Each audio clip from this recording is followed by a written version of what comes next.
Γεια σας, είμαι η Ντέμπι και καλώς ήρθατε στο κανάλι μου. Κάντε like, subscribe, κοινοποίηση, πατήστε και το καμπανάκι να σας έρχονται ενημερώσεις για κάθε καινούριο βίντεο και σήμερα θα ζωγραφίσουμε με stencil και θα φτιάξουμε αυτό εδώ το κομοδίνο.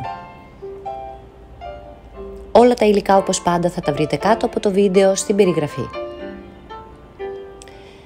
Για αρχή θα εφαρμόσω αστάρι. Ο λόγος που το κάνω είναι γιατί η επιφάνεια που πρέπει να βάψω δεν είναι ξύλινη, είναι φλίδα. Είναι σετάκι με το έπιπλο τη συρταριέρα που είχα κάνει και σας είχα δείξει σε βίντεο. Απλά θα μπει σε διαφορετικό χώρο. Εφαρμόζω λοιπόν το αστάρι, δεν το αραιώνω, δεν χρειάζεται αραίωμα, μόνο καλό ανακάτεμα και το εφαρμόζω με ρολό.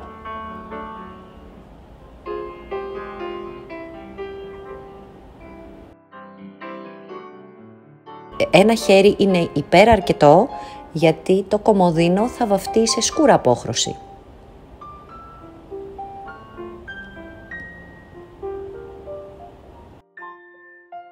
Το αφήνω να στεγνώσει. Για το εσωτερικό του κομοδίνου έχω επιλέξει το Εδιμβούργο. Πριν ξεκινήσω, βρέχω με ένα ψεκαστήρι, νοτίζω στην ουσία το πινέλο μου έτσι ώστε να γλιστράει πιο εύκολα. Και βάφω το εσωτερικό. Έχω αφαιρέσει και το πορτάκι για να είναι πολύ πιο εύκολο να βάψω με αυτόν τον τρόπο. Όπως βλέπετε δεν χρειάζεται καν να περάσω δεύτερο χέρι, είναι πολύ καλυπτικό το χρώμα και με μία στρώση είναι έτοιμο.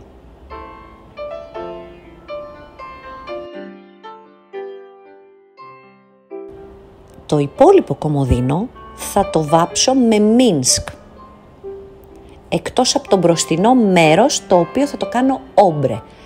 Επομένως με την ίδια διαδικασία νοτίζω το πινέλο μου με το ψεκαστήρι και βάφω με Minsk. Και πάλι μία στρώση, δεν χρειάζεται δεύτερη, γενικά τα πολύ έντονα χρώματα, τα σκούρα, δεν χρειάζονται δεύτερο χέρι, οπότε με μία στρώση είμαστε καλυμμένοι.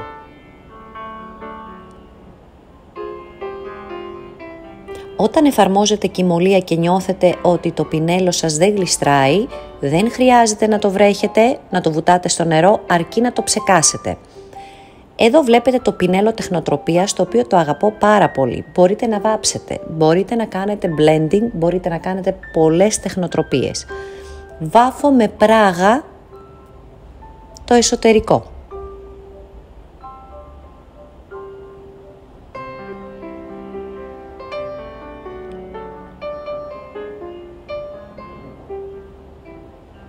Και το κάτω μέρος, το οποίο και εκεί θα γίνει blending.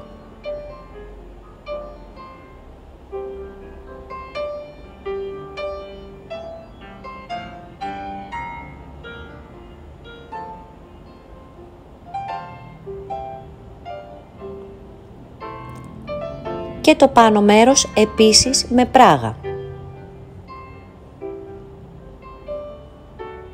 Εάν θέλετε η επιφάνεια να μην έχει γραμμές, μπορείτε να βοηθήσετε με το ψεκαστήρι σας και αυτομάτως ενεργοποιείτε το χρώμα χωρίς να πιέζετε το πινέλο σας και η επιφάνειά σας θα είναι λία.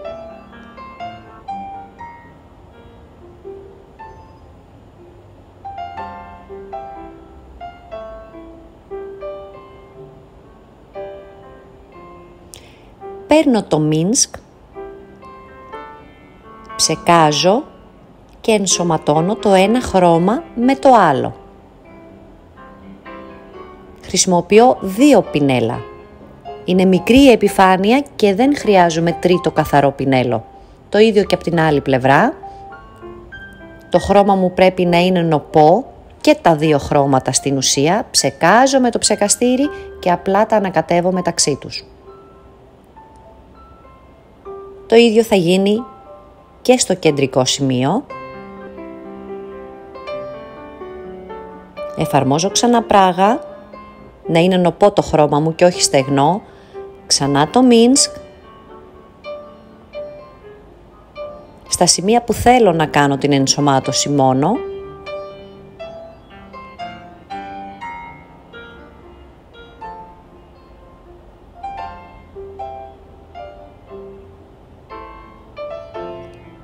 Ψεκάζω πάνω στο πινέλο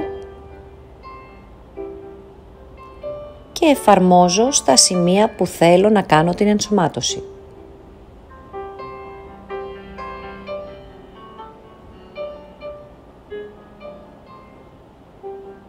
Το καλό είναι ότι αν δεν σας πετύχει με την πρώτη φορά, μπορείτε να προσπαθήσετε και δεύτερη και τρίτη.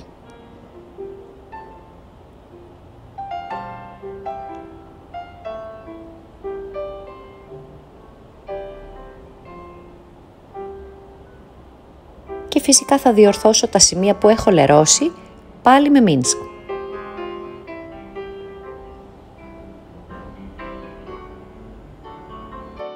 Το αφήνω να στεγνώσει πάρα πολύ καλά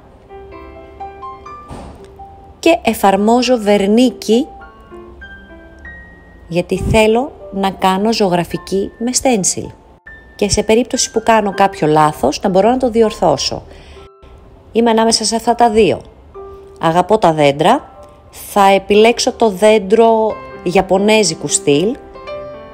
Παίρνω το πινελάκι που εφαρμόζω τα στένσιλ, βουτάω στο χρώμα, αφήνω χρώμα πάνω σε απορροφητικό χαρτί και γεμίζω το στένσιλ αρχικά με μαύρο.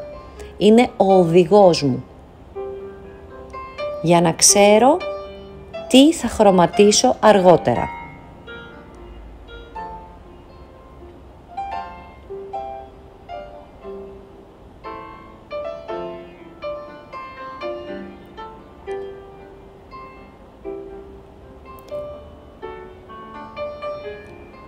Παίρνω το Minsk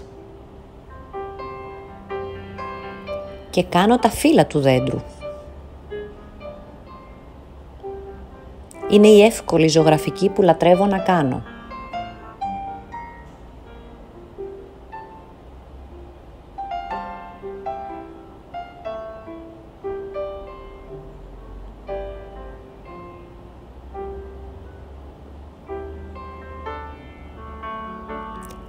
Παίρνω και το Κίεβο, το καφέ μου χρώμα, πάλι μικρή ποσότητα, αφήνω σε απορροφητικό χαρτί και χρωματίζω το κάτω μέρος από το δέντρο, το δρόμο, τον κορμό και όλα αυτά.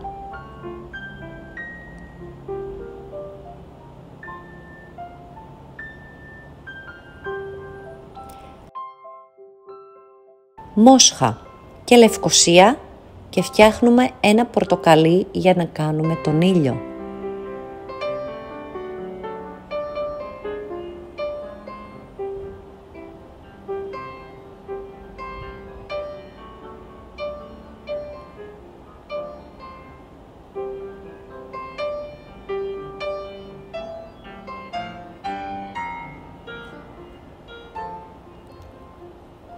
Φωτίζω στα σημεία που είναι τα φύλλα με τις βρυξέλλες, με ένα πιο ανοιχτό πράσινο λαδί.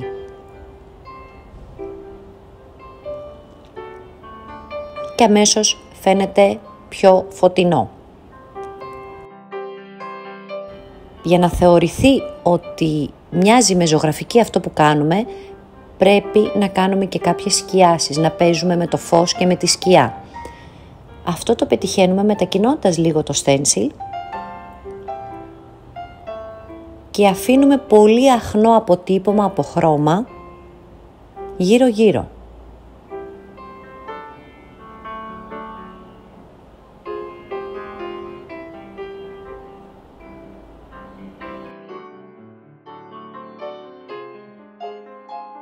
Με ένα λεπτό πινέλο ενώνω τα σημεία του κορμού που από το στένσιλ ήταν διαχωρισμένα.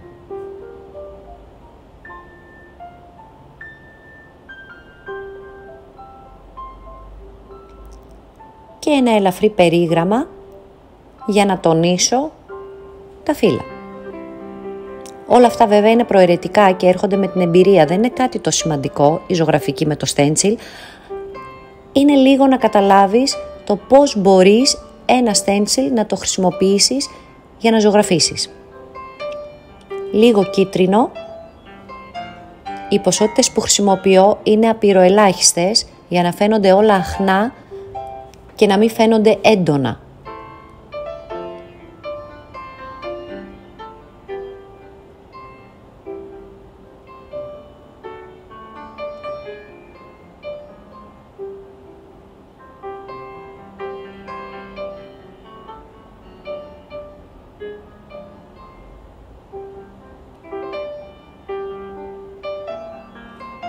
Ήρθε η ώρα του κεριού.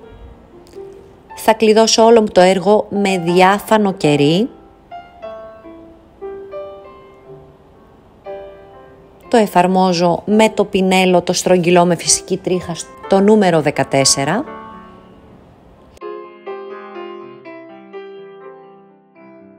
Και το έργο μας είναι έτοιμο. Ευχαριστώ πολύ που παρακολουθήσατε. Κάντε like, subscribe, κοινοποίηση, πατήστε και το καμπανάκι να σε έρχονται ενημερώσεις για κάθε καινούριο βίντεο. Όλα τα υλικά θα τα βρείτε κάτω από το βίντεο στην περιγραφή και θα σας δω την επόμενη φορά. Γεια σας!